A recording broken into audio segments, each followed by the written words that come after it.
And the last finalist today is Mearaj Shaikh. Today's topic, engineering plants to feed 9.8 billion people by 2050. Hello everyone. Did you all ever wonder how much it costs to the environment to produce food we eat every day? Probably not. According to United Nations, in 2016 alone, we used 200 million tons of fertilizers in our fields to increase the crop productivity, to feed 7.5 billion people on the globe. With the expected increase in the world population, this trend is expected to go further up to 250 million tons annually by 2050.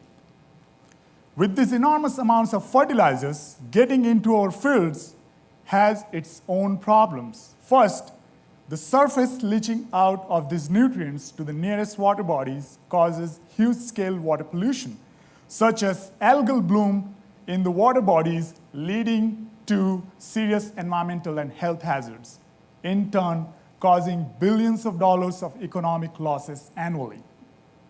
Second problem is production of this chemical fertilizer itself leads to wide-scale air, water, and soil pollution. However, due to ever-increasing world population, we need to double up our food production capacity to feed 9.8 billion people by 2050.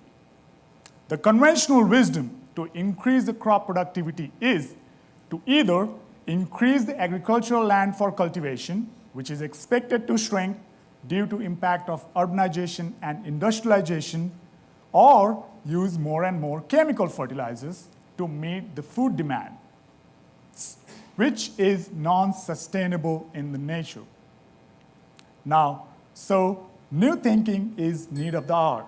My research addresses this issue of increase in the plant productivity with less use of chemical fertilizers by engineering plants capable to produce more sugars, which is a measure of plant productivity using optimal amount of nutrients from the soil. I have introduced a gene in my plants which led to increase in the biomass. That's the indicator of plant productivity using less amount of nutrient from the soil. Thus, my research offers a promise of increase in the plant productivity with less nutrients. Thus, offers greener and healthier plants for better and sustainable tomorrow. Thank you very much.